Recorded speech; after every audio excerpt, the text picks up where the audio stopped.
अस्सलाम वालेकुम नाज़रीन, मैं हूं अरसलान खोखर। आप देख रहे हैं प्रोग्राम असल बात। ज़िमनी इलेक्शन हुए। ज़िमनी इलेक्शन के रिजल्ट्स काफ़ी सरप्राइजिंग भी हैं कुछ लोगों के लिए। 6 की 6 कौमी असम्बली की नशस्तें नून लीग के हिस्से में आ गईं और सूबाई असम्बली की नशस्तों में से पंजाब में 7 में से 6 नशस्तें पाकिस्तान मुस्लिम लीग नून के हिस्से में आईं।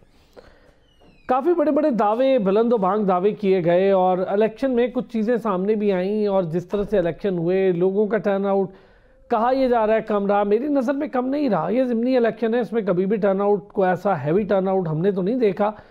जितनी मेरी उम्र हो गई और हमने जितने इलेक्शन कवर कर लिए, तो हमने तो नहीं देखा कि ज़िमनी इलेक्शन में कोई बहुत बड़ा वोटर की तादाद बाहर आ गई हो, कोई ऐसा मैसिव टर्नआउट। जो रहा ठीक रहा, इतना ही होता है उमूमी तौर पे। इससे ज़्यादा तो मेरा नहीं ख्याल कि ज़िमनी इलेक्शन में होता है। इस पर भी हम बात करेंगे। लेकिन अब क्या सिचुएशन हो जाएगी कौमी असम्बली की, और कौमी असम्बली में नून लीग बड़ी भारी अक्सरियत के साथ अब बैठी है। 6 नशस्तें और आ जाना, बड़ी तगड़ी पोजीशन में है। पंजाब असम्बली में बड़ी तगड़ी पोजीशन में है। क्या वजह है कि नून लीग तमाम सीट्स जीती मां सिवाय एक सीट के। और हरीपुर में भी एक बड़ा अपसेट जिसे कहा जाए, पाकिस्तान तहरीक इंसाफ की कैंडिडेट हैं, उनके मुकाबले में वो 43,000 यानी 43,776 वोटों से हारी हैं पाकिस्तान मुस्लिम लीग नून के कैंडिडेट से। तो ये भी बड़ा एक मैसिव चेंज है। काम हो रहा है पंजाब में, लोग देख रहे हैं। उस पर अच्छा लगे बुरा लगे, बात करना ज़रूरी है। जो सूबा पाकिस्तान तहरीक इंसाफ के पास है बतौर एडमिनिस्ट्रेटर, उस सूबे में अब तक उस तरह से काम दिखाई नहीं दे रहा, या फिर वहाँ पर मां सिवाय एक इशू के और कोई इशू पर काम होता दिखाई नहीं दे रहा। वो सिर्फ बानी पीटीआई जो हैं उनके हवाले से ज़्यादातर हम देखते हैं जलसे जुलूस हों, काम की बात हो, मीटिंग्स हों, आनियाँ जानियाँ हों, वो बस यहीं अडियाला जेल तक रह जाती हैं। अली अमीन गंडापुर साहब थे तो वो यही करते रहे। सैलाब की सिचुएशन आई और जलते रहे लोग, दहशत गर्दी की आड़ में लोगों को मारा जाता रहा, मामलात ख़राब होते रहे। ना तो सिक्योरिटी लॉ इन्फोर्समेंट के कामों में इतनी ज़्यादा अमल दखल रहा केपी गवर्नमेंट का, ना इंफ्रास्ट्रक्चर पर काम किया। अभी सुहेल आफरीदी आए, देखते हैं कि क्या काम करते हैं। अभी बहुत अर्ली टाइम है, लेकिन उनके बयानात से लगता नहीं है कि वो कोई बीच की बात या लेकर चलने की बात करें, क्योंकि विफाक के साथ अगर चलना है वो मजबूरी भी होती है हर सूबे की और बेहतरी भी होती है मुल्क के लिए। असल मामला मुल्क का है। अब ज़रा हम तमाम पॉलिटिकल पार्टीज़ जो इस वक्त मौजूद है मैदान में, उनकी कारकर्दगियों पर, उनके अपने बिहेवियर्स पर, किस तरह से काम हो रहे हैं, हुकूमतें मिली तो क्या काम किया, पिछली गवर्नमेंट ने पीटीआई ने क्या ऐसा काम कर दिया 3.5 साल में कि लोग निकल के वोट देते, फिर अभी उनकी केपी गवर्नमेंट ने ऐसा क्या कर दिया कि लोग निकल के उन्हें वोट देते। इन सारी चीज़ों पर बात करेंगे। अनवर रज़ा साहब हमारे साथ मौजूद हैं, सीनियर सहाफ़ी भी हैं, एंकर पर्सन भी हैं, तज्ज़ियाकार भी हैं। आगा इकरार हारून साहब सीनियर सहाफ़ी और तज्ज़ियाकार हैं। नसीम सिद्दीकी साहब सीनियर सहाफ़ी भी हैं, तज्ज़ियाकार भी हैं। बहुत शुक्रिया, तीनों सीनियर हजरात हमारे साथ मौजूद हैं। नसीम सिद्दीकी साहब, बड़े एक लोगों को बात करने का मौका मिल जाता है कि जी यूँ हो गया, इंतखाबात में ऐसे हो गया, टर्नआउट बड़ा कम आया। आप तो बहुत लंबे अरसे से तीनों हजरात इसको कवर कर रहे हैं। जितने मैंने देखे इलेक्शन, ज़िमनी इलेक्शन में यही रहता है, कोई कमोबेश इससे बड़ा कोई ऐसा टर्नआउट हमने तो नहीं देखा कि बड़ा मैसिव लोग निकल आए और ज़िमनी इलेक्शन ऐसा हो गया हो कि हम कहें कि इलेक्शन के बराबर खड़ा हो गया। ज़िमनी इलेक्शन है, सबको पता होता है, दूसरी तीसरी बार वोट डाल रहे हैं। टर्नआउट को ले लें, बाकी चीज़ों को ले लें, बड़ी बैकफुट पे गई है पीटीआई। और कोई बैद नहीं है कि अगले कुछ अरसे के बाद शायद पीटीआई और चीज़ें भी लूज़ करना शुरू कर दें। बड़ा अच्छा टॉपिक आपने चुना है, लेकिन जिस तरह आपने थोड़ा सा इंट्रो वगैरह दिया है या सवाल पूछा है, तो मुझे तो ये बड़ी चीज़ अजीब सी लगती है। वजह ये है कि आपने जिस तरह का पाकिस्तान में माहौल चल रहा है, जिस तरह जमहूरियत की पामाली हो रही है, आइन की पामाली हुई है, कानून कुछ भी नहीं मुल्क में इस वक्त चल रहा, तो वहाँ पे आप पॉलिटिकल पार्टीज की बात कर रहे हैं। कौन सी पॉलिटिकल पार्टीज? जब पॉलिटिकल पार्टीज अपने जलसे जुलूस न कर सकें, आपने वो कहना चाहिए ना कि एक शेर को तो पिंजरे में बंद किया हुआ है और बाकी आपने मैदान खुला छोड़ा हुआ, उसमें गधा दौड़े, घोड़ा दौड़े, जो मर्जी दौड़े, कोई भी जीत जाए। जब तक आप लेवल प्लेइंग फील्ड मुहैया नहीं करेंगे, जब तक आप इन चीज़ों को एनालाइज नहीं कर सकते। एक वक्त था पीपल्स पार्टी के ऊपर भी, ये वक्त रहा जब जनरल ज़िया का दौर था या मुशर्रफ के दौर में नून लीग ने भी बड़ी पाबंदियां देखी और हमने देखा कि काफ लीग जो है वो बड़ी तादाद में जीती थी, बड़े वोट ले रही थी। तो अब वो कहाँ चली गई? आपने असल में पूछा ज़मीनी इंतखाबात में टर्नआउट, तो ये बात बिल्कुल ठीक है कि ज़मीनी इंतखाबात तो जब भी होते हैं उसमें टर्न आउट कम होता है, लेकिन अपोजिशन जीतती है उसमें ज़्यादातर। ये भी तो आप ज़रा अपने तज्जिए में बताएं ना, क्योंकि मौजूदा हुकूमत से लोग खुश नहीं होते, उस ज़मीनी इंतखाबात ज़्यादातर अपोजिशन जीतती है। जब पीटीआई की गवर्नमेंट थी तो हमने देखा कि ज़मीनी इंतखाबात में नून लीग को कामयाबी हासिल हो रही थी। लेकिन इस वक्त जो एक पॉलिटिकल माहौल बना हुआ है उसमें उसमें लोग खुश नहीं है, उसमें लोग बाहर नहीं निकले। उसमें वोट वो किस लिए देंगे? पीटीआई ने तो टोटल वोट का बाइकाट किया हुआ है। आप कारकर्दगी की बात करते हैं, आप एक open fair and free election की कॉल दे दें, या इमरान खान साहब को अडियाला से आप एक वीडियो लिंक के जरिए एक जलसा करने की इजाजत दे दें, तो फिर आपको हवा का रुख पता चल जाएगा कि हवा का रुख किधर है। हम तो जिधर 10 लोगों को मिलते हैं उनमें से 9 लोग जो है वो पीटीआई या इमरान खान की फेवर में होते हैं, मौजूदा निज़ाम से खुश नहीं है। तो बहरहाल मुल्क चल रहा है, मुल्क को चलना चाहिए। जिस तरह पंजाब की आपने कारकर्दगी बताई, मुझे अरसलान ये बताइए कि तकरीबन पाकिस्तान में 38 बिलियन जो है वो रेमिटेंसेज आती हैं, जिसमें हुकूमत का कोई अमल दखल नहीं है। बाकी आपको टैक्स कलेक्शन और एक्सपोर्ट्स मिला के 30 बिलियन ले ले, आपका टोटल एक्सपेंडिचर 137 बिलियन है। उस तरफ किधर काम हो रहा है? कोई काम कर रहा है? आईएमएफ से कर्जे ले लिए, आपने सुर्खी पाउडर लगा दिया, आपने इलेक्ट्रिक बसें चला दी, आपने फला काम कर दिया। अभी आप पीटीआई की गवर्नमेंट की बात कर रहे थे, बिल्कुल उनके ऊपर तनकीद होनी चाहिए, लेकिन जो 16-17 साल से बिला शराकत गैरे सिंध में हुकूमत है पीपल्स पार्टी की, वहाँ पे क्या हाल है? वहाँ पे आप जाके देखें ज़रा, वहाँ की थोड़ी सी उसको हाईलाइट करें। सदर ममलिकत पीपल्स पार्टी से बैठे हुए हैं, पीपल्स पार्टी वफाक में भी हिस्सेदार है, तो वहाँ पे कौन सी बहुत ज़्यादा डेवलपमेंट होगी? और जो आईएमएफ की लेटेस्ट रिपोर्ट आई है, ये हम क्यों नहीं डिस्कस करते? हम इमरान खान के 3 साढ़े 3 साल दौर की तो बात करते हैं जिसमें कोविड भी आया था, और डेफिनेटली उस हुकूमत में भी कोताहियाँ हुई थी, लेकिन परफॉर्मेंस उस वक्त बहुत बेहतर थी, जीडीपी बहुत बेहतर था, आपकी एक्सपोर्ट्स बहुत बेहतर हो रही थी, कोविड में आपने बड़ा अच्छा परफॉर्म किया था। चले उसमें उनकी नाकामियाँ होंगी, लेकिन ये जो 35-35 साल से बैठे, अब तो 40 साल से बैठे हुए हैं। मुझे तो फिक्र है अपने कैमरामैन की, अपने टेक्नीशियन की, जिनको तनख्वाहें नहीं मिलती, जिनके बच्चों की फीसें नहीं जाती, जिनका प्रॉपर इलाज नहीं हो सकता, जहां पे आप आवाम को बेसिक जो जरूरियात है वो तो प्रोवाइड नहीं कर सकते। आपके घरों में बिजली नहीं आ रही, लेकिन आप इलेक्ट्रिक बसें जरूर चला रहे हैं। तो ये सुर्खी पाउडर वाले मामले खत्म होने चाहिए। बेसिक नेसेसिटीज को पूरा करना चाहिए। जो एक आम इंसान की जिंदगी है उसको जो भी बेहतर बनाएगा, मैं तो उसको ठीक हो गया। एक छोटा सा ब्रेक लेंगे, ब्रेक से वापस आएंगे, इस पर ज़रा मजीद बात भी करते हैं। बाकी पार्टिसिपेंट्स हैं उनसे भी इस पर बात करके देखते हैं। इलेक्शन के रिजल्ट्स क्या बताते हैं हमें, ज़िमनी इलेक्शन, इसकी कारकर्दगी या इसके आने वाले रिजल्ट्स, इससे क्या आगाज़ किया जाए। वापस आते हैं ब्रेक से, इस पर बात करते हैं। एक बार फिर खुश आमदीद। आगा इकरार हारून साहब, नसीम सिद्दीकी साहब को आपने सुना, क्या कहेंगे सर? मैं समझता हूँ कि वैसे टर्न आउट को ले अगर, तो ये हर बार सुनता हूँ मैं, बड़ा कम था, बड़ा ज़्यादा। आप लोगों ने तो बहुत ज़्यादा कवर कर रखा है, हमने तो बहुत कम किए हैं अभी तो, लेकिन उसके बावजूद जितने किए मुझे तो यही टर्न आउट नज़र आता है। इससे ज़्यादा क्या होगा? ज़िमनी इलेक्शन है, कौन जाएगा छुट्टी वाले दिन वोट डालने? कौन निकलता है और दूसरी तीसरी बार वोट डालने? बाकी रिजल्ट्स आपके सामने, 6 की 6 नून लीग के पास, और 7 में से भी 6 सूबाई की भी नून लीग के पास। बहुत शुक्रिया अरसलान। देखिए, इसमें टर्न आउट के लिए भी दो इम्पोर्टेंट बातें हमने ऑब्जर्व की हैं। मैं अपने बारे में तो कह सकता हूँ पिछले 38 साल में। पहली बात यह है कि ये ज़रूरी नहीं है कि ज़िमनी इलेक्शन में टर्न आउट कम ही हो। डिपेंड करता है कि वो ज़िमनी इलेक्शंस कितने इंपॉर्टेंट हैं। अगर ये पार्टीज को यकीन हो कि इन ज़िमनी इलेक्शन से उनका जो बैलेंस ऑफ पावर है पार्लियामेंट के बीच में, उसमें फ़र्क आ जाएगा और वो गेन करके एटपार आ जाएंगी, फिर तो वो अपनी एटी, अपने कहते हैं अपना चोटी एटी का, क्या एटी चोटी का जोर लगा लेते हैं, क्योंकि वो उन्होंने गेन करनी होती है। एक तो ये फैक्टर है, इसको ना भूलिएगा कभी भी ज़िमनी इलेक्शंस के रिपोर्टिंग में। सेकेंडली, हमारे यहाँ ओवरऑल वैसे ही जो है वो टर्नआउट कम होता है। और जहाँ तक ज़िमनी इलेक्शन की बात है, मुझे याद पड़ता है कि कराची में जो इवन जनरल इलेक्शन हुए थे कुछ सीटों के ऊपर, उसमें टर्नआउट 17% से यहाँ, हाँ, 17 से 18% था। क्योंकि वहाँ पे पता था कि अब MQM नहीं है, तो वो वोटर बाहर निकला था किसी हद तक। फर्स्ट ऑफ ऑल तो मैं अप्रिशिएट करता हूँ, और मैं बाकायदा अप्रिशिएट करता हूँ PTI के कैंडिडेट्स को, कि वो मैदान में मौजूद थे और उन्होंने मैदान में खड़े होके यानी कि वोट लिए हम्म। हमें बिल्कुल। देखिए, I am a political reporter.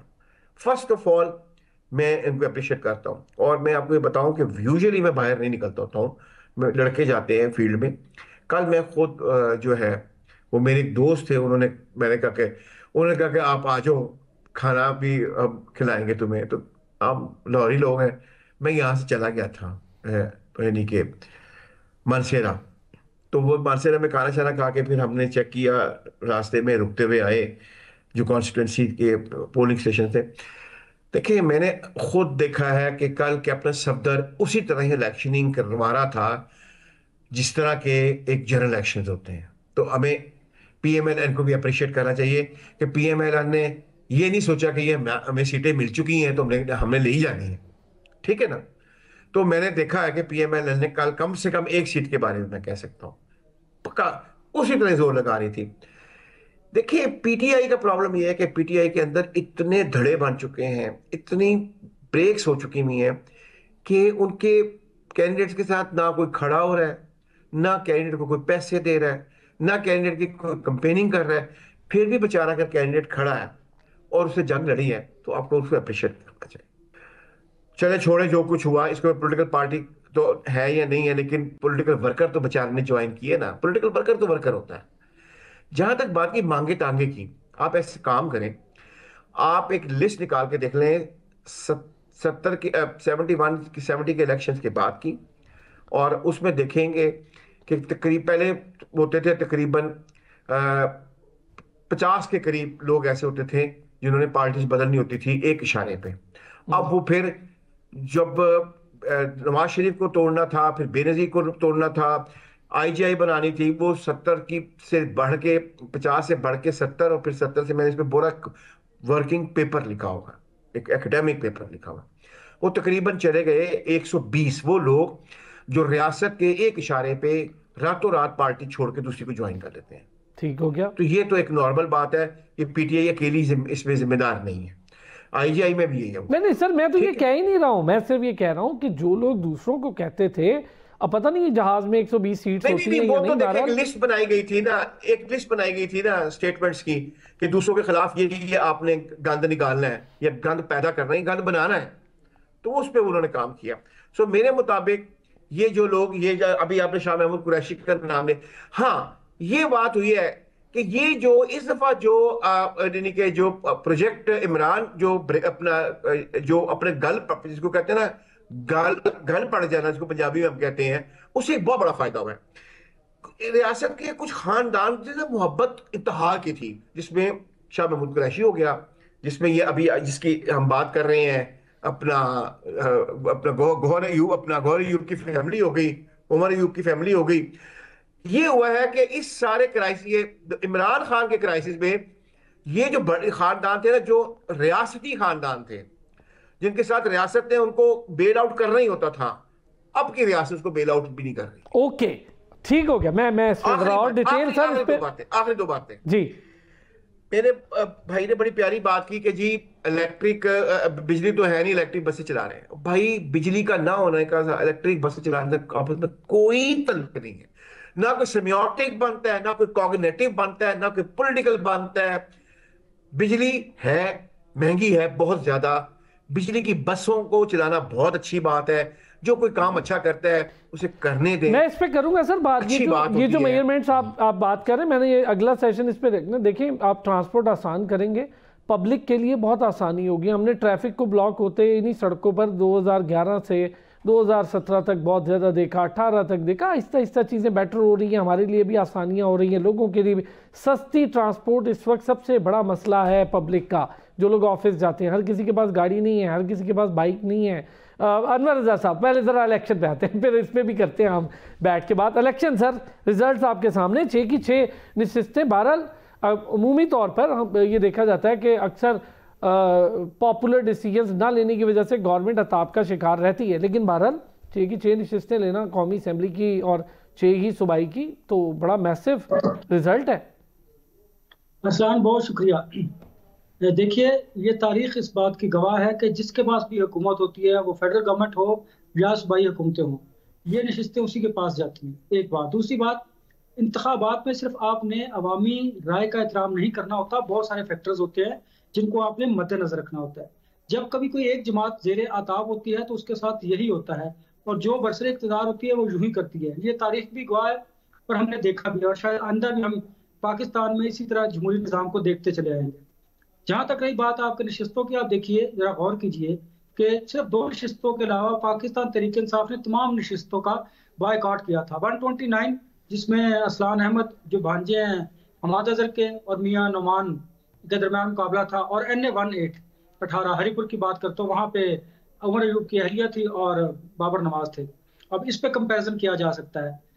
आप देखिए कि इस पे भी इल्जामात हमेशा से लगते चले आए कि जी धांधली हुई, ये हुआ, हम इसको एक तरफ रखते हैं। लेकिन ये तो एक हकीकत है कि जब ज़मीनी इंतखाबात होते हैं बरसरे इक़्तिदार पार्टी वो जीतती है। दूसरी बात कि जो हालात हैं वो हालात को देख के लोग फैसला नहीं करते, बल्कि वो चीज़ें कुछ ऐसी होती हैं उसको आप अनदेखी चीज़ों चले इस तरह कर ले, लाइटर कर लेती है इस बात को कि अनदेखी जो चीज़ें है ना वो भी इसमें बड़ा काउंट की जाती हैं। तो वो भी डेफिनेटली जो हुकूमत पार्टी है उसके साथ ही।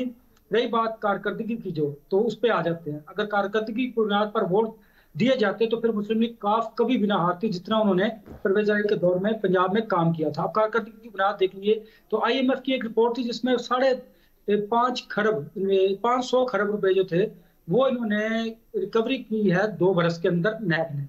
अच्छा, और उस रिपोर्ट में ये भी कहा गया कि अगर आपने $1.2 बिलियन की कोई किस्त लेनी है तो फिर आपको ये रिपोर्ट शाया करनी पड़ेगी। तो IMF के इस दबाव के बाद 3 माह के अंदर वो रिपोर्ट शाया की। अब मैं करता हूँ ग्राउंड रियलिटी की बात, क्योंकि मैं बाजार में भी जाता हूँ, सौदा सलब भी लेता हूँ, आम आदमी हूँ, कॉमन मैन हूँ और लोगों से मिलता भी हूँ। आप जरा कंपेरिजन कीजिए रोजमर्रा अशिया कि उनकी कीमतों में कितना इजाफा हुआ है। महंगाई जो थी, मैं उस पर देख रहा था, 6.2% के साथ ये बुलंद तरीन सतह पर पहुंची है। और जो हमारे यहाँ बेरोजगारी है वो 7% है, और 45% जो लोग हैं वो खतरे गुर्बत की लकीर से नीचे जिंदगी बसर करने पर मजबूर है। और इसके मुतालिक जब ये रिपोर्ट आई, ये अदाद-ओ-शुमार मेरे नहीं गवर्नमेंट के हैं, तो फिर प्राइम मिनिस्टर ने कहा कि हमें आमदन में इजाफे के लिए और रोजगार फराहम करने के लिए मैशत की जो बहाली है और जो संतों का पहिया चलना जरूरी है।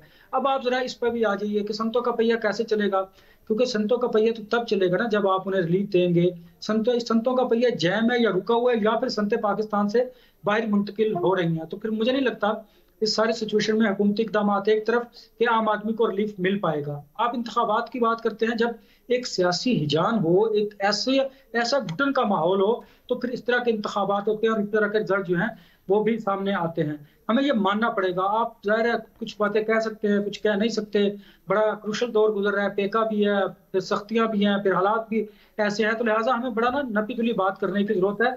कहने वाले कह देते हैं और सुनने वाले समझ भी जाते हैं, और आवाम बड़े बाशऊर है, समझ जाते हैं कि क्या कौन क्यों कह रहा है, किसके लिए कह रहा है, वो उसका टिल्ट किसकी तरफ है, उसका झुकाव किसकी तरफ है। ये चीजें भी जाहिर है आवाम देखती है, इस पर भी अपनी राय का इजहार करते हैं। अब तो आप देखिए ना, डिजिटल मीडिया ने इजहार राय का हक सबको दिया हुआ है। पहले तो शायद इतनी खुलकर बात नहीं हुआ करती थी, हम जैसे लोगों पर भी, चले सियासतदानों पर तो हुआ करती थी, अब हम जैसे लोगों पर भी बात करते हैं। इसलिए जो जर्नलिज्म प्रोफेशन है, हमारा ये हक बनता है, ये हमारा फर्ज है कि हम कम अज कम चले कुछ ना कुछ तो सच बोले ना, कोई तो बात ऐसी कर दें कि जो कम अज कम आवाम की फेवर में और वो हकीकत से उसका ताल्लुक हो। हम हकीकत से दूर हट के बातें करने के कायल हो चुके हैं। शायद उसकी वजह यह है कि हम तकसीम दर तकसीम हो चुके हैं, या फिर हमारा झुकाव जो है ना मेरा किसी की तरफ होगा, बाकी दोस्तों का किसी तरफ होगा, उसको बुनियाद रखकर हम गुफ्तगू करते हैं, जो मैं नहीं समझता कि ये मुनासिब भी है, और शायद हम अपने पेशे से भी वफा नहीं कर पा रहे हैं। लिहाजा इस तरह के इंतखाबात में इस तरह के रिजल्ट आना मेरे लिए तो कोई नई बात नहीं है। मुझे भी 27 वर्ष हो गए इस प्रोफेशन में, और मुझे पता है कि रिजल्ट कैसे होते हैं और क्यों कर होते हैं। चलिए इसको एक तरफ रखते हैं। अब देखते हैं कि आप देखें ना कि इस रिजल्ट से हुकूमत मजीद मजबूत होगी है, हुक्मरान जमात, उनको 2001 से नेशनल असेंबली में पोजीशन तब्दील हो गई है, अनवर पोजीशन तब्दील हो गई ना, सादा अक्सियत मिल गई ना पार्लियामान में। अब ये क्या होगा, वो जो पाकिस्तान पीपल्स पार्टी की ब्लैकमेलिंग थी और जो उन्हें दबाया करते थे मुख्तलिफ चीजों पर, NFC अवार्ड पर, फिर आप देखें MKM का ये एक मुतालबा था, MKM भी तो इत्तेहादी है कि आप लोकल बॉडी में तरमीम करें, फंड्स की डिस्ट्रीब्यूशन के हवाले से उनकी एक बड़े अरसे से कंसर्न था, जिस पे पीपल्स पार्टी हमेशा आड़े आती थी। अब मेरा ख्याल है पाकिस्तान मुस्लिम लीग नून उस ब्लैकमेलिंग से हट जाएगी। अगर पाकिस्तान पीपल्स पार्टी से हुकूमत से अलग भी होती है तो सादा अक्सरियत उनके पास मौजूद है। और 27वीं आनी तरमीम में जो कुछ अप्रूव होना था वो हो गया। अगर 28वीं आनी तरमीम नहीं भी आती, अगर आ भी जाती है तो उसकी अप्रूवल के बगैर भी कुछ सेटअप तब्दील होता है तो फिर भी मेरा नहीं ख्याल कि मुस्लिम लीग नून को किसी किस्म का कोई नुकसान पहुंचेगा। ये मैं पार्लिमानी जमहूरी सियासत की बात कर रहा हूँ। बाकी अवाम की जो सियासत की बात है वो तो ज़ाहिर है जब इलेक्शन आएंगे उसमें लोग बताएंगे कि वो किसको कितना कारकर्दगी की बुनियाद पर चूज करते हैं और किसको रिजेक्ट करते हैं। अलबत्ता ये बात हमें याद रखनी चाहिए, मैं हमेशा करता हूँ कि जब हम हुकूमत में होते हैं तो हमें ऐसी नॉर्म्स, ऐसी रवायात को फरोग देना चाहिए कि ताकि जब हम अपोजिशन में होते हैं तो फिर हम उन्हें सहार सकें, वो हमारे लिए मुश्किलात का बायस ना बने। तो इतना तो हमें करना चाहिए ताकत में रहकर। जब आप ताकत ज्यादा सीख करते हैं, ज्यादा हासिल करने की कोशिश करते हैं तो फिर अपना नुकसान भी करते हैं। लिहाजा हुक्मरान जमात को अब सोचना होगा कि हमें अल्लाह ने ताकत दी है, पार्लियामान में सादा अक्सरियत हासिल हो गई है, तो अब हमें सियासी ये जो आपने एक जुमला कहा है अनवर रजा साहब, मैं एक शॉर्ट सी चीज़ इस पे पूछ के ब्रेक पर से जब वापस आएंगे हम ज़रा पार्टीज की सिचुएशन और कौमी असेंबली की कंपोजिशन पे अब मैं ज़रा इस पर भी बात करूँ। ये जो आपने एक जुमला कहा है कि जब आप ताकत में होते हैं तो फिर उतना आपको अपनी पावर का इस्तेमाल करना चाहिए कि जब आप अपोजिशन में हो तो वो पावर उतनी इस्तेमाल हुई हो कि आप दूसरे को भी कह सकें भाई इससे ज़्यादा नहीं की थी हमने। तो क्या पिछली गवर्नमेंट जो थी उसको ये नुकसान हुआ है ज्यादा पावर इस्तेमाल करने? डेफिनेटली आप देखिए ना, बानी पीटीआई हमेशा ये कहा करते थे कि जी मैं जो मेरे अपोजिशन है मैं उसको ये करूंगा, उसके खिलाफ ये कर दूंगा। देखिए ना, फिर उनका कहा अब उन्हीं के सामने है ना, अब वो जेल में है। तो लिहाजा जब वो ताकत में थे तो उनका जो इज़हार ख्याल किया करते थे वो बड़ा सख्त हुआ करता था, उसमें शाइस्तगी नहीं थी। हम हमेशा कहा करते थे कि इसमें शाइस्तगी जरूर अपनाइए और ख्याल कीजिए कि जब आप अपोजिशन में होंगे आपके साथ क्या होगा। अब आप देखें ना कि वो अपोजिशन में है और उनके साथ जो कुछ हो रहा है, और इसलिए जब हमने देखा मुस्लिम लीग नून जब ये इक्तदार में थी और इन्होंने जो अपने अपोजिशन के साथ किया फिर इनके साथ भी क्या हुआ, तो ये मुकाफात अमल है। अच्छा, वैसे आपने जो बात कही ना, मैं कहता हूँ हम सिर्फ हमारे यहाँ ना लें, डोनाल्ड ट्रंप जब सदारत से उतरे थे तो उन्हें अदालतों तक का सामना करना पड़ गया था। वो भी इसी तरह के सख्त जुमलों का इस्तेमाल पहली टर्म में करते थे और जब दूसरी बार आए तो ममदानी के साथ खड़े होकर बड़ा हंसना पड़ा उन्हें। तो ये चीज़ें बहुत ज़्यादा सोचने और देखने की, ये नॉर्मल बात नहीं है। ये इंटरनेशनल पॉलिटिक्स का और जो हिस्सा है वो पूरी दुनिया में कहीं ना कहीं किसी एक सब्जेक्ट पर एक टाइम पे एप्लीकेशन उसकी इस्तेमाल होती है, वो एक ही तरह के रवैयों के साथ। एक छोटा सा ब्रेक लेते हैं, वापस आएंगे कौमी असेंबलीज की कंपोजिशन पर भी बात करेंगे, तब्दीली से क्या हो जाएगा। वापस आते हैं ब्रेक से, इस पर बात करते हैं। एक बार फिर खुश आमदीद। नसीम सिद्दीकी साहब, कौमी असेंबली जरा छोड़ देते हैं पार्टीज को, इन चीज़ों को, इस पर हम करते रहते हैं बात। कौमी असेंबली, उसकी कंपोजिशन, उसकी सीट्स अरेंजमेंट, उसकी पोजीशन की तब्दीली काफ़ी इंपॉर्टेंस रखती है। अच्छा, यही चीज़ें फिर हमने असरअंदाज होते हुए देखी हैं पिछले अदवार में भी। अब भी जब आपने कवानीन का सहारा लेना हो, कवानीन बनाने हो, तरमीम करनी हो और दीगर मामलात हो, इन चीज़ों पर बड़ी असरअंदाज होती है। फिर दो पार्टीज़ का इलाक़ है एक साथ और एक दूसरे को सपोर्ट करके उन्होंने गवर्नमेंट बनाई है। एक पार्टी तो कहती है हमने मिनिस्ट्रियाँ नहीं ली हैं लेकिन आइनी ओहदे उनके पास हैं, स्पीकर का भी सेनेट का भी उनके पास है, सदर भी उनका वहाँ पर मौजूद है और गवर्नर भी उनके मौजूद हैं। तो क्या फ़र्क पड़ जाएगा सर कंपोजिशन और ये पोजीशन की तब्दीली से? पहले मैं आपके सवाल का जवाब देता हूँ, फिर बाकी साथियों ने भी कुछ बातें की उस पर भी मैं कमेंट करना चाहूँगा। मेरे भाई ने कहा, अपना आगा साहब ने, बड़ा एहतराम है उनका। मैं इलेक्ट्रिक बस के या मैं इंफ्रास्ट्रक्चर के खिलाफ नहीं हूँ। मैं जिस मुल्क में रहता हूँ यहाँ पे इंफ्रास्ट्रक्चर बहुत ज़बरदस्त है। लेकिन पूछे आगा साहब से कि आगा साहब अगर आपका बच्चा जो है उसके पास खाने को रोटी नहीं है, उसके जिस्म पे कपड़ा नहीं है और उसको आप नाइकी के जॉगर्स ला के दे दें कि बेटा ये जॉगर्स बड़े ज़बरदस्त हैं, ये बहुत ज़बरदस्त कंपनी है, आप इसके पहन के चलें, ये चलने में बड़े आसानी आपको पैदा करेंगे, तो पहले उसको रोटी चाहिए, फिर तन के कपड़े चाहिए, फिर आप लग्जरीज की तरफ जाएंगे। और फिर जो मैंने पहले बात की थी कि आपकी कमाई क्या है, आपकी जितनी आपकी आमदन है तो $78 बिलियन और आपका खर्चा है $137 बिलियन। हर माह हर लम्हे आप कर्जा ले रहे हैं, कर्ज लेके आवाम के ऊपर कर्ज पे कर्ज चढ़ाते चले जा रहे हैं। तो इन चीज़ों को इस तरह करने से क्या फ़ायदा होगा? आप बात करते हैं कि लीडर बना दिया इमरान खान को, चलो जी लीडर बना दिया, तो उन्होंने बड़ी कोशिश की अलीम खान को लीडर बनाने की। वो जो जहाज़ों पे भर भर के जहांगीर तरीन साहब को लाते थे और उन्होंने इमरान खान की हुकूमत बनवा दी, उनका अपना क्या हशर हुआ इलेक्शन के अंदर। तो भाई जिसके अंदर स्पार्क होता है वही आगे लीडर बनता है। और इमरान खान में तो खसूसियात थी, वो तो जब से क्रिकेट में थे एक हीरो थे, लोगों की फॉलोइंग थी, 26 साल उन्होंने अपनी स्ट्रगल की है, उसके बाद बने। नवाज शरीफ साहब की क्या स्ट्रगल थी। तो बात यह कि हम अगर मिसाल दें तो चारों तरफ देखें कि हमारे मुल्क में हो क्या रहा है, सिस्टम को चलाया किस तरह जा रहा है। सिस्टम इस तरह तो नहीं चलता ना कि आप जो है वो इस्लामाबाद की हद तक तो सारी चीज़ें नहीं है, या पाकिस्तान में लाहौर नहीं है। आप पाकिस्तान के अंदरूनी इलाकों में जाए, जिस तरह अनवर रजा ने बात की, मैं भी रोड शोज करता रहूँ, अरसलान आप भी जाते हैं, आगा साहब का बड़ा तजुर्बा है, ये भी आवाम में जाते हैं, आवाम की नब्ज बताए ना, आवाम क्या कहती है, एक आम आदमी क्या कहता है। आप कौमी असम्बली में मरियम नवाज नून लीग की हुकूमत आ गई, उनकी सीटें ज्यादा हो गई, पंजाब में उनकी सीटें ज्यादा हो गई, इससे एक आम आदमी को क्या फर्क पड़ रहा है। क्या आम आदमी को सहूलतें मिल रही हैं, वो जो उसकी एक उसका एक हक बनता है वो उसको मिल रहा है। मुल्क के हालात खुशहाल हैं, जीडीपी हमारा बेहतरीन है, बेरोजगारी हमारी कम हो रही है।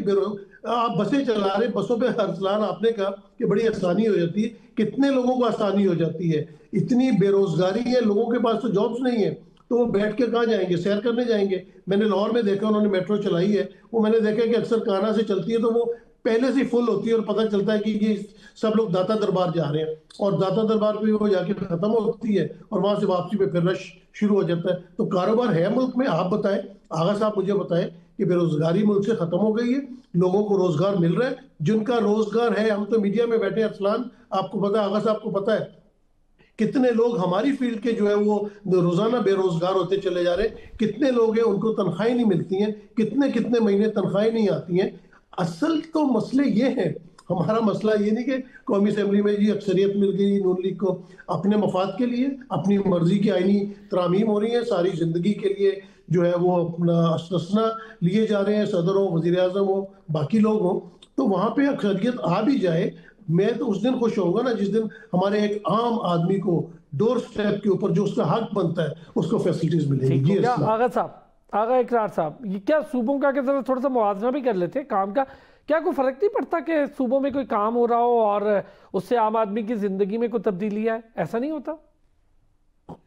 देखिए, मैं इसको इस तरह देखता हूं कि जो हमारा आइन है वो है एक रिजिड आइन, और सबसे बड़ी प्रॉब्लम वहां से शुरू होती है कि ये 2/3 मेजोरिटी के साथ जो आपने अपना इनेक्टमेंट करनी होती है, सारी ब्लैकमेलिंग जिसकी हम तमाम दोस्तों ने बात की है वो वहां से शुरू होती है कि आप एक दूसरे को ब्लैकमेल करते हैं जब भी आपने कोई बिलिंग करवानी होती है, इनेक्टमेंट करवानी होती है, जब भी आपने कोई अपना नया कानून बनाना होता है।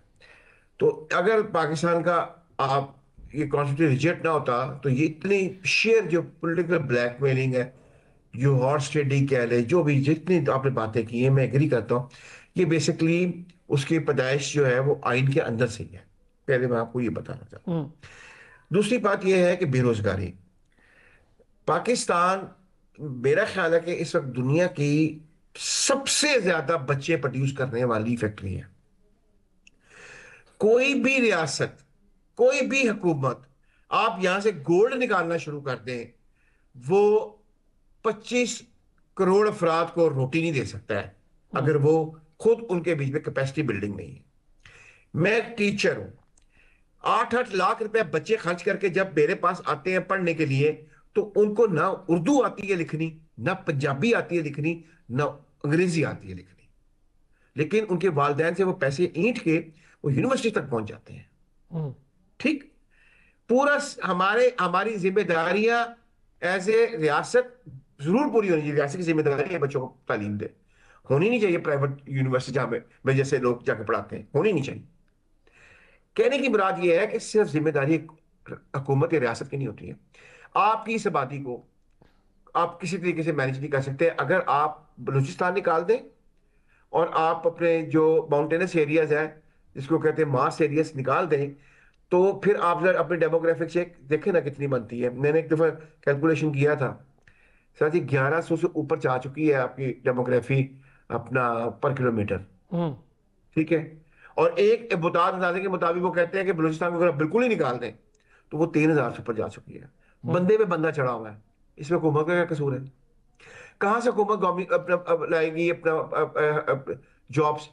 आपका इवन आपका जो प्राइवेट सेक्टर है वो कॉर्पोरेट सेक्टर है जी, मल्टी नेशनल है, वो तमाम की तमाम मशीनों पे काम करता है, उनको बंदों की जरूरत ही नहीं है। आपने प्रोड्यूस क्या किए? आप सड़क पे जाके किसी लड़के को रोकें, उसे 2 मिनट बात करें, आपको पता चल जाएगा कि वो ना काम कर रहे होते यार, ना उसको उर्दू आती है लिखनी, ना पंजाबी आती है लिखनी, ना अंग्रेजी आती है लिखनी प्रॉपरली, और वो डिग्री उसके पास नॉर्मली, उसके पास डिग्री जो होगी वो मास्टर डिग्री होगी। ये है हमारा रियलिटीज। ठीक है, एडवांस बुनियादों पर इस्तेमाल करना। नहीं, मुझे वापस आने दें, वापस आने दें। जी जी जी प्लीज। यस, मैं ये यकीन करता हूं। मैं आपको एग्जांपल देता हूं। मैं एक दफा गवर्नमेंट कॉलेज में पढ़ाने गया तो मुझे पता चला कि एक बच्ची काने से आती है वहां पे। तो मैंने कहा बेटा काने से आप आती हो गवर्नमेंट कॉलेज सुबह? कहती अपना जी सर। मैंने कहा कैसे मैनेज करती हो अर्ली मॉर्निंग, क्योंकि क्लासेस तो हमारे गवर्नमेंट कॉलेज में 8 बजे शुरू होती हैं। उसने कहा जी मेरे बाबा मुझे मोटरसाइकिल के ऊपर गज्जू मता छोड़ते हैं, वहां से मैं लेती हूँ बस लेती हूँ, और राइट टाइम पे मुझे पता था कितने बजे बस मेरी गवर्नमेंट कॉलेज में के बाहर मुझे उतारेगी। क्या बात कर रहे हैं आप?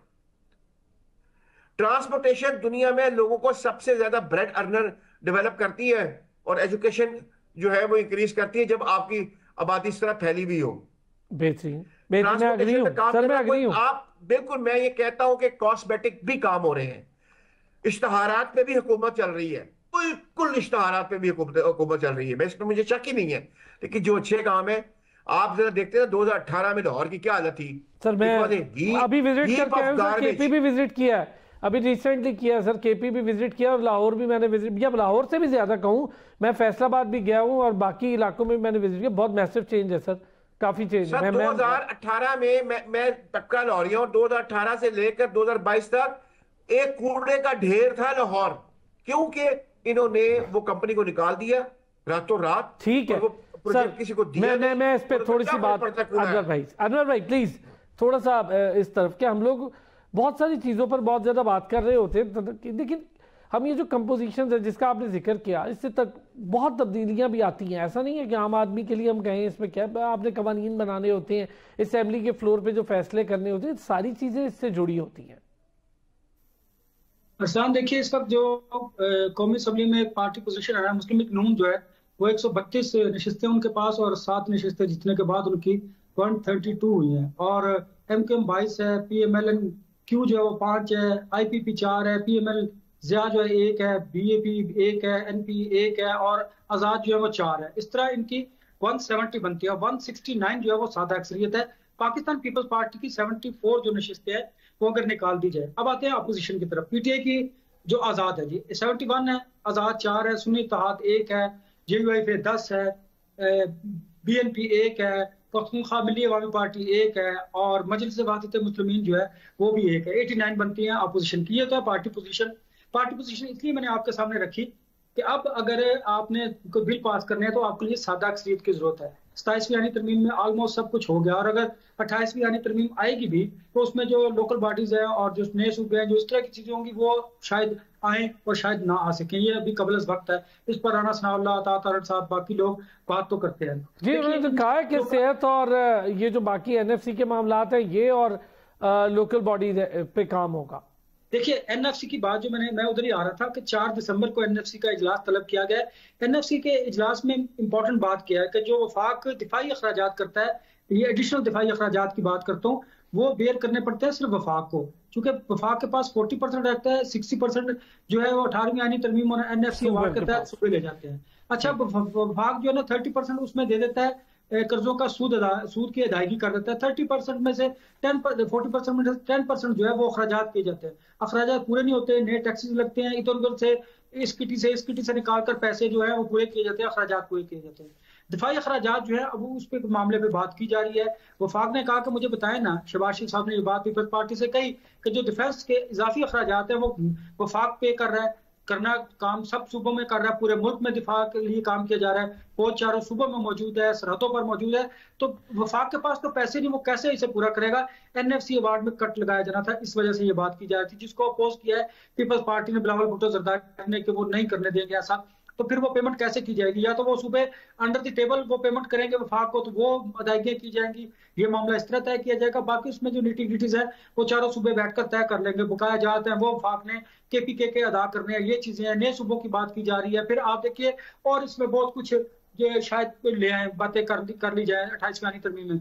अब समझने की बात यह है कि ये चीजें तो वो हैं जो पार्लियामान के अंदर हैं, ये लेजिस्लेशन होगी, ये बिल पास होंगे, इसका आम आदमी को क्या फायदा होगा? जरूरत इस वक्त यह है, आप बिल्कुल दुरुस्त, हम हुकूमत के अच्छे कामों को अप्रिशिएट करते हैं, आप चलाइए, ट्रांसपोर्ट चलाइए, बाकी काम कीजिए, लेकिन एक बात बताइए, जब आपके पास खाने पीने की अशिया नहीं होंगी, हजरत मुराली सरकार का कौल है कि मुफलिस इंसान को कुफ्र की तरफ ले जाती है, तो मुझे बताइए जब आपके पास खाने पीने को नहीं होगा, आप लैपटॉप को क्या करेंगे, आप अच्छी ट्रांसपोर्ट को क्या करेंगे? हाँ, एजुकेशन बहुत जरूरी है। देखिए एजुकेशन जब होगी तो फिर आप गुर्बत से निपट सकेंगे। आपको दहशतगर्दी के खिलाफ एक बड़ी वजह गुर्बत भी है, हमें सारी चीजों को एड्रेस करने की जरूरत है। अनफॉर्चुनेटली मैं सर एक छोटे से ब्रेक के बाद ना जरा ये 28वीं तरमीम का आप जिक्र कर रहे हैं ना, मैं चाहूंगा कि इस पर थोड़ी सी हम डिस्कशन भी कर लेते हैं, क्योंकि जो ये लोकल गवर्नमेंट होती हैं इसका इतनी तवज्जो इस पर दी नहीं गई। चाहे कोई भी हो, बातें बहुत बड़ी बड़ी करते हैं, इलेक्शन कैंपेन्स में भी हम देखते हैं, लेकिन जब ट्रिकल डाउन इफेक्ट आता है, ये एनएफसी जिसका हम जिक्र कर रहे हैं, इसके जब पैसे डिस्ट्रीब्यूट होते हैं तो उसका ट्रिकल डाउन इफेक्ट नीचे तक जाना चाहिए। वो काम तो एमपीएमएलए पकड़ लेते हैं, जो काम लोकल गवर्नमेंट के नुमाइंदों ने करना होता है, इसलिए इसका ट्रिकल डाउन इफेक्ट नहीं आता। कैसे इसको मजबूत सिस्टम बनाया जाएगा? ये हो गया तो शायद बहुत सारी चीजें और भी अलाइन हो जाएं, बहुत सारे काम अलाइन हो जाएं, कम से कम कंस्ट्रक्शन कंपनी से जुड़ी जो मुख्तलिफ सनतें हैं उसमें ही थोड़े रोजगार के मौके आ जाएं। ऐसा नहीं है कि आपके बजटरी इश्यूज जो है वो पीएसडीपी और ये सारी चीजें बस सिर्फ हो जाती हैं, वो लोगों ने ही करने होते हैं, वो कंस्ट्रक्शन या उस पर काम लोगों ने करने, ट्रांसपोर्ट से लेके दीगर इंडस्ट्री है, कोई 80 या 90 के करीब मुख्तलिफ इंडस्ट्री इस पर काम करती है। वापस आते हैं ब्रेक से, इस पर भी बात करते हैं, एक बार फिर खुश आमदीद कहेंगे। ठीक है, हम इलेक्शन के रिजल्ट उसके नताइज पे जरूर बात कर रहे हैं, उससे क्या तब्दीली आएगी उस पर बात करें। सबसे इंपॉर्टेंट बात लोकल गवर्नमेंट, जिसका हम हमेशा जिक्र करते हैं, तवज्जो ही नहीं है मेजर गवर्नमेंट्स की। बड़े बड़े बुलंदो बांग दावे तो कर देते हैं, लेकिन लोकल गवर्नमेंट, इसका इस्टेब्लिश होना, इसका मजबूत सिस्टम होना, इसका मजबूत होना, ये बहुत ज्यादा जरूरी है। आम आदमी की सारी चीजें तो इससे जुड़ी हैं। और फिर जैसा कि मैंने कहा कि आप अपनी इकोनॉमी की बात करें तो ट्रिकल डाउन इफेक्ट नीचे तक एनएफसी अवार्ड का तभी आ सकता है जब आप प्रॉपर और एक मजबूत सिस्टम बनाए। हर 2-3 साल बाद इसके कवानीन में, इसके लेजिस्लेशन में, इसमें तब्दीलियां होती हैं, फिर कहीं पर है कहीं पर नहीं है लोकल गवर्नमेंट, और कहीं डिसफंक्शनल है कहीं फंक्शनल है। ये चीजें बहुत इंपॉर्टेंस रखती हैं। अनवर भाई, इस पर थोड़ी सी बात मैं चाहूंगा आप लाजमी करें, क्योंकि आपने इस पर काम भी काफी कर रखा है। परेशान देखिए, लोकल गवर्नमेंट से ये होता है कि आम आदमी की बात सुनी जाती है। फिर बल्दियाती निज़ाम ऐसा है कि कॉमन मैन जो है वो बराह रास्त अपने जो नुमाइंदा है उसके साथ राब्ते में होता है। हमारे यहाँ अनफॉर्चुनेटली जो एमएनएज होते हैं, जो एमपीएस होते हैं, वो हल्के में कम ही मिलते हैं, और अगर मिलते भी हैं तो वो काम उस तरह आम आदमी के नहीं होते। गली मोहल्ले के काम बल्दियाती इंतखाबात में होते हैं। दूसरी बात, जब आपकी पावर ट्रिकल डाउन होगी, आम आदमी तक, गली मोहल्ले तक जाएगी, तो फिर मैं समझता हूँ कि उसका वाकई हकीकी मानों में जमहूरियत को भी फायदा होगा और सियासी जमातों को भी फायदा होगा। लेकिन हमारे यहाँ अपने इख्तियार को एक दूसरे को देने को तैयार ही नहीं है।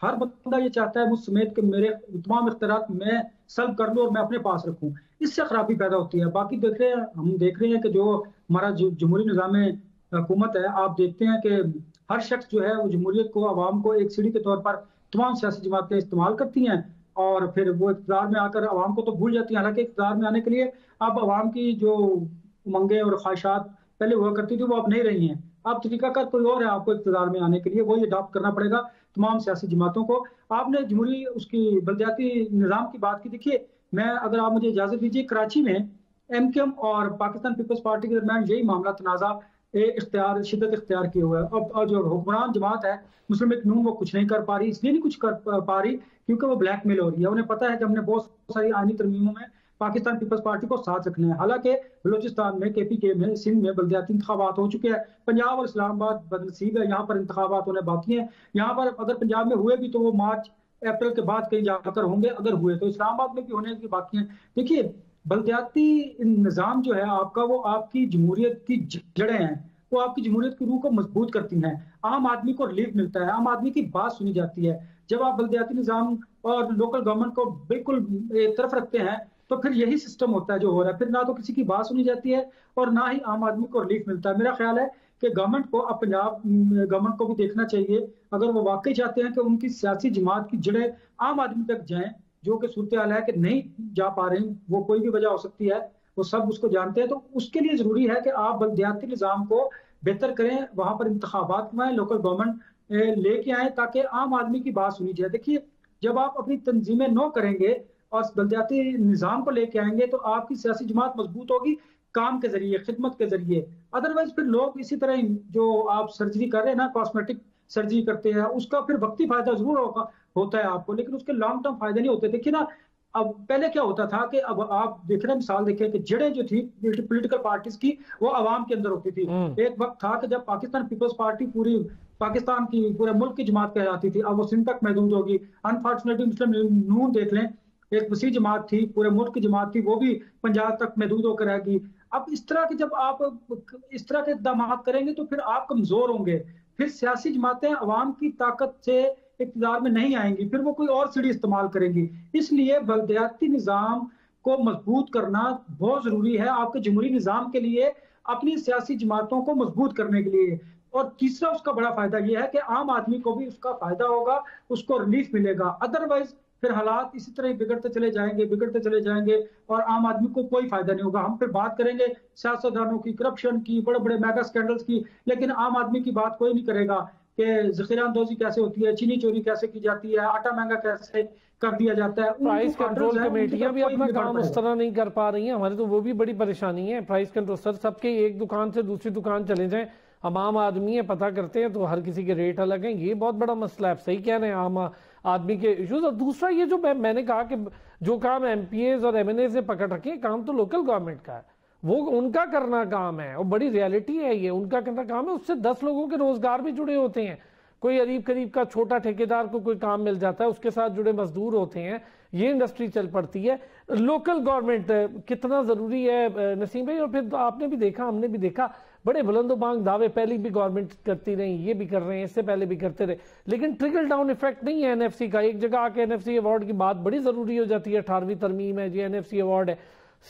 मुस्तफा कमाल तो बड़ा वाज़ेह कह रहे हैं, इसको भी फिर हम खत्म करने की तरफ जाएंगे जी अगर लोकल गवर्नमेंट्स पे काम नहीं हो। तो कितनी इंपॉर्टेंस है लोकल गवर्नमेंट की पॉलिटिकल सिस्टम?